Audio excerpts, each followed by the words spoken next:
Go. Ito po ang mga ingredients sa isdang balo. Ang tawag po rito sa Bisaya, tinolang isda. Ito po ang masarap na luto niyan. Tuturo ko sa inyo. Sa kutsara mantika, lawang yan. Tapon.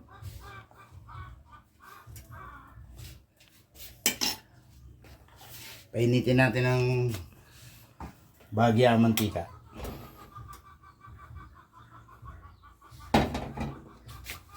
Ganito po pagluluto ko. Pwede rin po yung papakulo ka ng tubig. Ilalagay mo na yung mga luya, buyas, bawang, kamatis. Ako ginigisa ko. Unahin mo natin ang luya.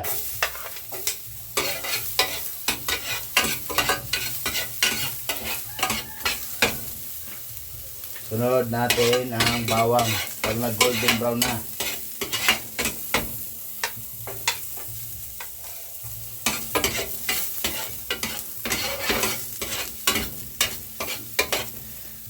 Buyas, kamatis.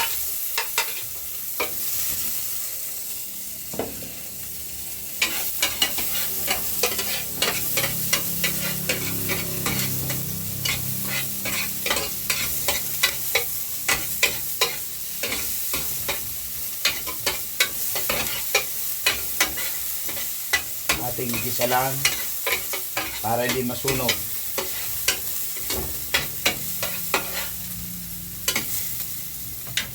Lagyan ng tubig. Antayin lang po natin na kumulo. Takpan.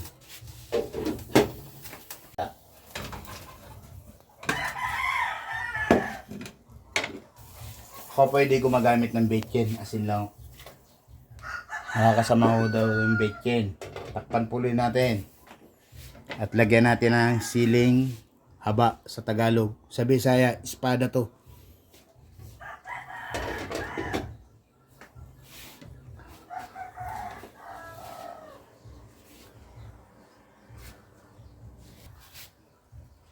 Atin po ititikman kung ano lasa.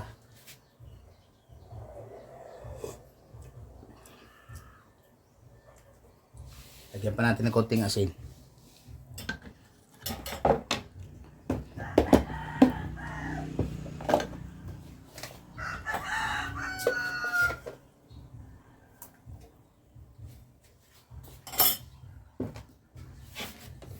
Lagyan mo natin ng daon ng sibuyas.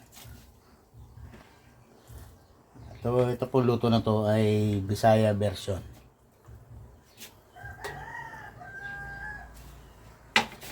Kaya lang sa kanila, hindi nila ginigisa.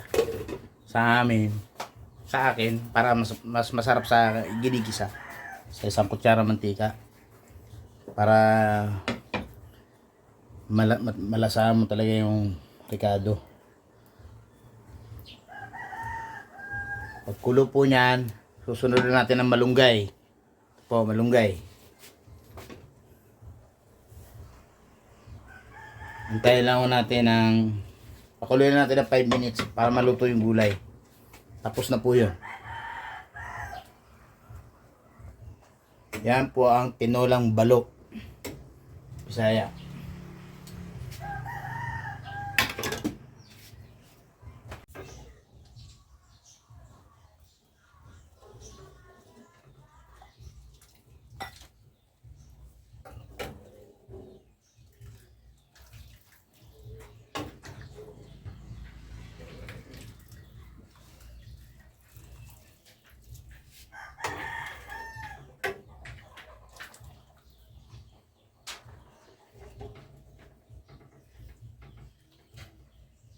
Oh, tapos na.